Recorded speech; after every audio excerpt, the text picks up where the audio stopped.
சாகாம பாத்துக்கோங்க. வரேன் ஜெயா.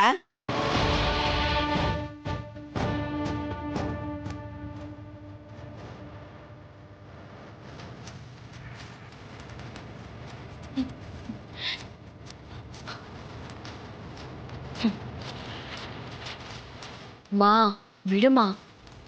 இல்ல தமிழ், இவெல்லாம் நம்ம வீட்டுக்கு வந்து நிக்கிற நிலைமை ஆயிடுச்சேன்னு எனக்கு ரொம்ப வருத்தமா இருக்கு. மூணு பொம்பளைங்க இருக்கிற வீட்டுக்கு இந்த மாதிரி ஆளுங்க வந்துட்டு போனா அக்கம் பக்கத்துல என்ன பேசுவாங்க நம்மள?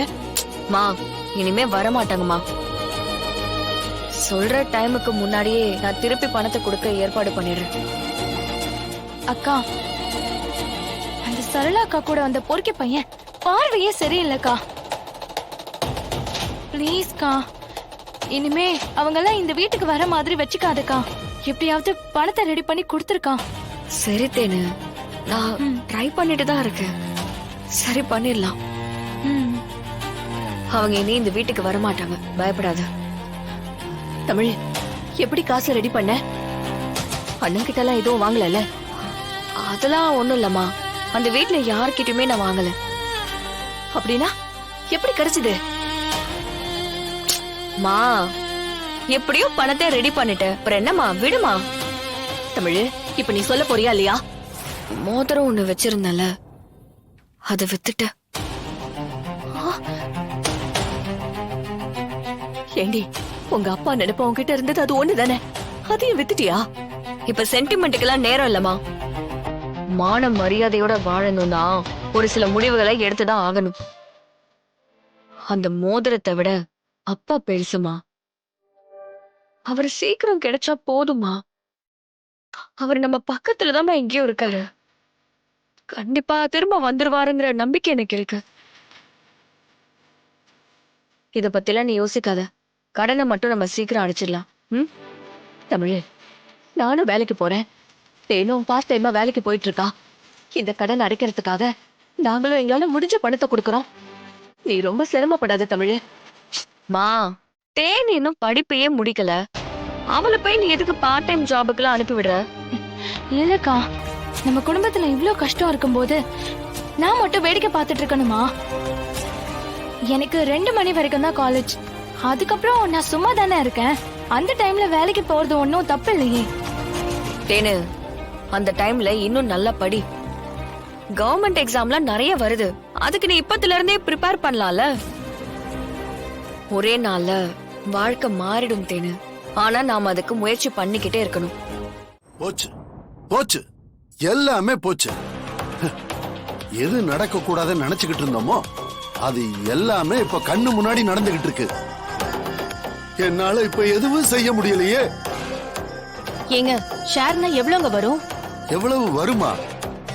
மாசம் மாசம் பல கோடி ரூபாய் அக்கவுண்ட்ல வந்து விழும். அவ ஒரே ஒரு வருஷம் இந்த வீட்டுல இருந்துட்டு போனா கூட 100-200 கோடின்னு மொத்தமா சுருட்டிட்டு போயிடுவா. இத்தனை வருஷமா இந்த கம்பெனிக்கு நான் மாடா உழைச்சிருக்கேன். என் சம்பளத்துல ஒரு 10,000 ரூபாய் இன்கிரிமெண்ட் கொடுத்திருப்பாங்களா? எல்லாத்துக்கும் தலையாட்டிக்கிட்டு நான் இந்த வீட்டுல என் தங்கச்சிக்காக மட்டும்தான் வாழ்ந்துகிட்டு இருக்கேன். எனக்கு என்ன பிரயோஜனம்? ஏங்க, உங்களை விடுங்க. இதோ மீனா இருக்கா பாருங்க. மீனாக்கு என்னங்க பிரயோஜனம்? அவ என்னத்தை அனுபவிச்சிருக்கா? மீனா, எல்லாத்தையும் வேடிக்கை பார்த்துட்டே இருக்கிற நிலைமைக்கு ஆளாயிட்டல நீ. அவ்வளவுதான் மீனா, உன் மொத்த சொத்தும் போச்சு. இத்தனை நாள் நீ இந்த வீட்டு மருமகளா இருக்க. என்னைக்காவது ஒரு நாள் அத்தை உன் பேர்ல இப்படி ஒரு அக்கவுண்ட் ஓபன் பண்ணணும்னு யோசிச்சிருக்காங்களா? அட உன்னை விடுமா, அவங்க புள்ளதானே என் மச்சான் பிரகாஷ், அவர் பேர்ல அக்கவுண்ட் ஓபன் பண்ணிருக்காங்களா? அவ்வளவு ஏன் இந்த வீட்டோட வாரிசு வாரிசுன்னு மூச்சுக்கு 300 தடவை சிபி சிபின்னு சொல்றாங்களே, என் மாப்ள அவன் பேர்ல ஒரு அக்கவுண்ட் ஓபன் பண்ணாங்களா? இல்லையே. இவளுக்கு பாரு, அக்கவுண்ட் ஓபன் பண்ண உடனே 2 கோடி ரூபாய். அதுக்கு மொத்தமா மாசம் மாசம் ஷேர் வேற வருமா? நாம எல்லாரும் கைய கட்டி அவகிட்ட 5க்கும் 10க்கும் கையேந்தி நிக்கணும். மீனா, எனக்கு தெரிஞ்சு இப்ப அத்தைக்கு ஏதோ வசியம்தான் பண்ணிட்டா. இப்படி தலையாட்டி பொம்மையா இருக்காங்களே, அவ கேட்காமலே அவளுக்கு அள்ளி குடுக்கறாங்களே மீனா.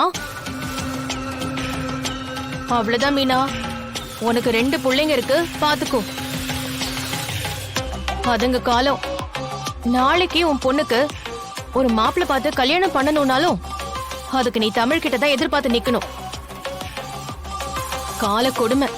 உன் நிலைமையெல்லாம் யாருக்குமே வரக்கூடாது மீனா.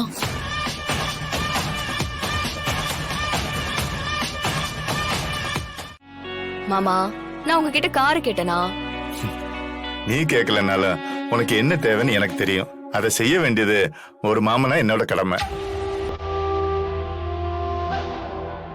நான் கார் ஏற்கனவே பார்த்துட்டேன், எனக்கு ரொம்ப பிடிச்சிருக்கு. அட்வான்ஸ் கூட கொடுத்தேன். நீ சொன்னா நாளைக்கே போய் டெலிவரி எடுத்துட்டு வரலாம். மாமா, ஏற்கனவே நம்ம வீட்ல ஏகப்பட்ட செலவாயிட்டு இருக்கு. இப்பெல்லாம் புது கார்லாம் தேவையில்ல. அதான் நம்ம கிட்ட எத்தனை கார் இருக்கே. இருக்கிற காரை நம்ம மாத்தி மாத்தி யூஸ் பண்ணிக்கிட்டாலே போதும். மாமா, பணம் இருக்குங்கிறதுக்காக நம்ம கண்டபடியெல்லாம் செலவு பண்ணக்கூடாது. அது நம்ம பிசினஸ்க்கும் நல்லதில்ல, ஃபேமிலிக்கும் நல்லதில்ல. என்ன தமிழ், ஒரு கார் தானே. நமக்கு இருக்கிற வசதிக்கு புதுசா ஒரு கார் வாங்குறதுனால ஒன்னும் குறைஞ்சிட போறது இல்ல. அம்மா கிட்ட சொன்னா அவங்களே வாங்கிக்க சொல்லுவாங்க. மாமா, என்னாலலாம் அலோவ் பண்ண முடியாது. நமக்கு கார் வேண்டாம் மாமா இப்போதைக்கு. ப்ளீஸ் கம்பல் பண்ணாதீங்க.